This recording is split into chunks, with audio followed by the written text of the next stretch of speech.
Recently, those who invest in stocks should keep a close eye on Trump. One really never knows when he will create a major piece of news that can impact global stock markets. In recent times, his policies have been changing faster than one can blink. On April 7th, there was news that Trump was going to implement a 90-day exemption. Before people could even fully react, within just over an hour, the White House quickly came out to refute the rumor, stating that the president was determined to raise taxes and there was no wavering. However, by April 9th, the White House suddenly announced a 90-day exemption for 75 countries, but specifically imposed a 125% tariff on Chinese goods. It's clear that this is a blatant targeting of China. Unexpectedly, on April 12th, exemptions were given to Chinese electronic products. Before everyone could fully digest this news, on April 13th, Trump changed his tune again, saying that the exemption was only temporary and there were no real exceptions. He even planned to impose new tariffs on semiconductors and pharmaceuticals. And that's not all. The latest news indicates that he might once again exempt tariffs on automobiles and auto parts. His frequent policy reversals make it seem as if he's playing a game of changing rules at will, like someone who is making erratic moves in the stock market. If we were to put it in a more high-sounding way, it's like speculating in stocks for the country. He claims that if he can earn $2 billion a day, he could pay off the US national debt in 73 years. What a wild imagination. Not content with just these, Trump has now set his sights on Harvard University. He announced the freezing of $2.2 billion in Harvard's funds and contracts worth $60 million. Why? On April 11th, Trump put forward a series of rectification requirements to Harvard University, such as curbing the so-called anti-Semitism and terminating programs related to diversity, equity, and inclusion. However, Harvard University refused to comply. Now, Trump and Harvard are at a standstill, with Trump making demands and Harvard firmly rejecting them, and with the influence of Jewish forces in the background, the situation has become rather tense. It really makes one wonder if Trump has some handle in the hands of the Jews. Otherwise, why is he so inconsistent in other matters, but so persistent and loyal when it comes to issues involving Jews? Trump has also taken new actions. It is said that he intends to cut the funds of the State Department by over $30 billion in the 2026 fiscal year and reduce foreign aid by 75%. Such cuts could potentially lead to the closure of more than 30 embassies and consulates. China has also been affected. On April 9th, the US Consulate General in Shenyang posted on Weibo that it would hold an auction of used American furniture and home appliances in May. This clearly indicates that it might be on the verge of being abolished. In fact, I think this could be a good thing. It would be even better if the US Consulate General in Hong Kong could also be closed, so as to prevent them from causing trouble there. Trump's series of actions are in complete disarray. So far, most of his new policies have ended up in chaos. He claimed to mediate the Russia-Ukraine conflict within 24 hours, but no one paid him any attention. His confrontation with the Houthi armed forces didn't yield any significant advantages, resulting in a draw. The tariff war has left him in a difficult position, with no easy way out.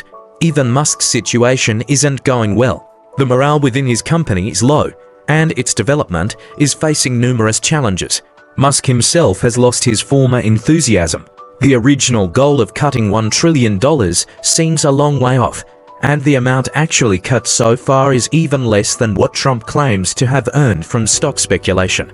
Although Trump's actions seem chaotic, we must not take them lightly. After all, the US is a huge political and military machine. It's like a centipede. Even when it's dying, it still has some fight left in it.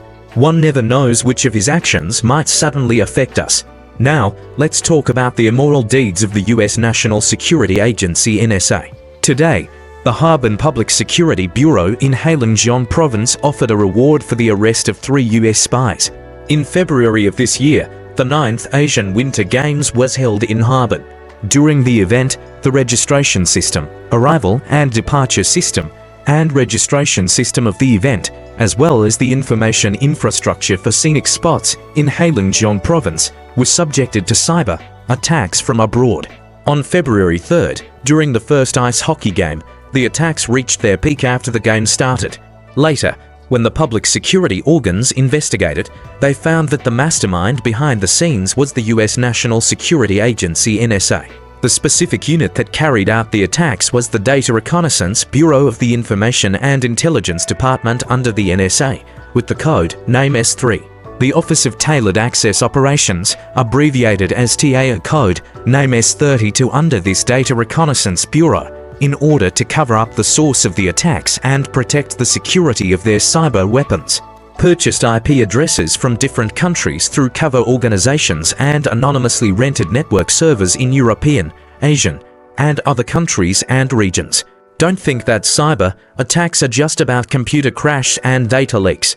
If they were to succeed, the consequences would be disastrous.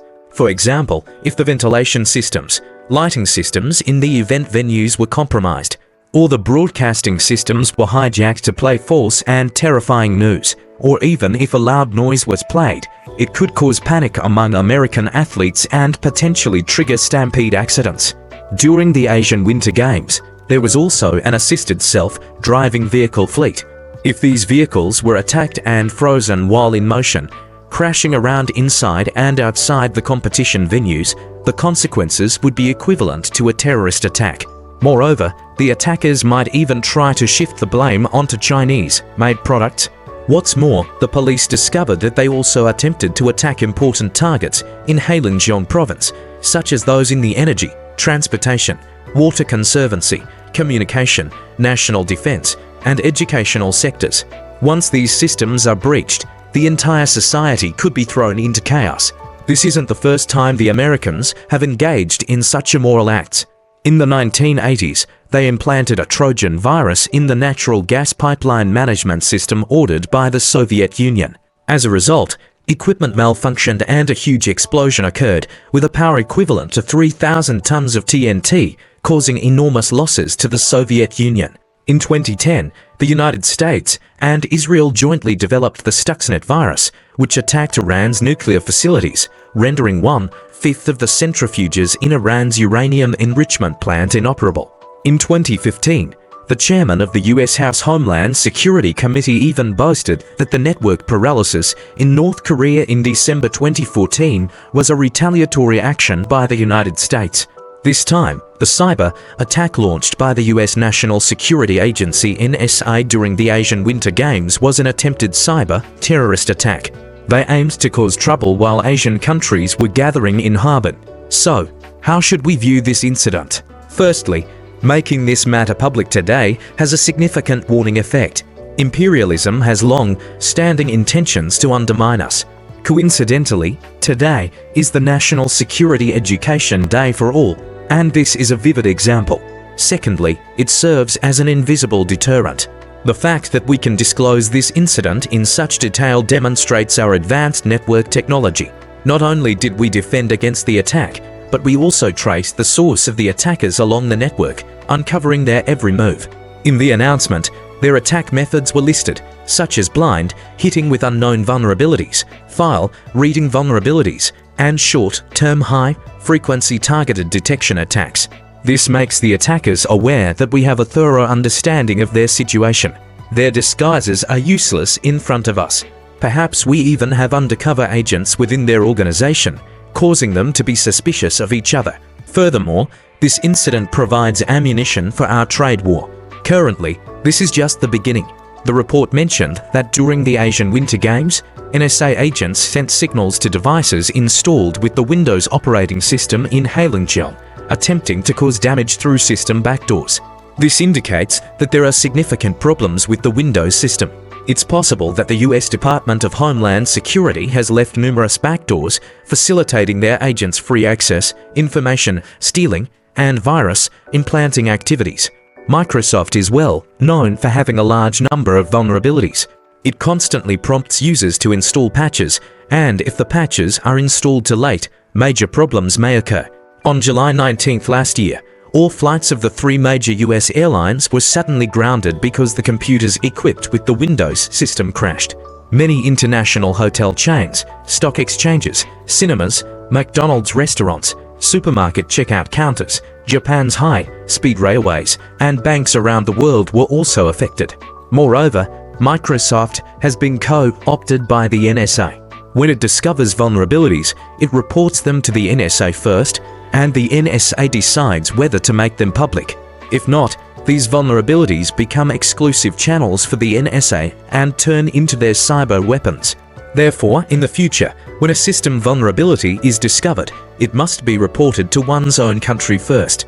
This is not only a legal requirement, but also a contribution to national network security. Previously, an enterprise discovered a serious system vulnerability and directly reported it to the United States, bypassing the Ministry of Industry and Information Technology. Half a month later, the ministry learned about it from the news. If the United States had used this vulnerability to launch a cyber attack, the consequences would be unthinkable. We may need to seek an explanation from US software suppliers from the perspective of national security. Finally, this is also part of our diplomatic offensive. Recently, we have been actively contacting other countries, aiming to form a united front against trade hegemony. Through this incident, on the one hand, we can showcase our own strength. On the other hand, we can also alert other countries. We have the ability to defend against attacks and trace their sources, but many small and medium-sized countries around the world do not. Under US network hegemony, they are as defenseless as if they were naked and are nothing but easy targets for US cyber agents. We have the ability to provide them with network security services. Our service trade should also expand globally and compete with US network hegemony.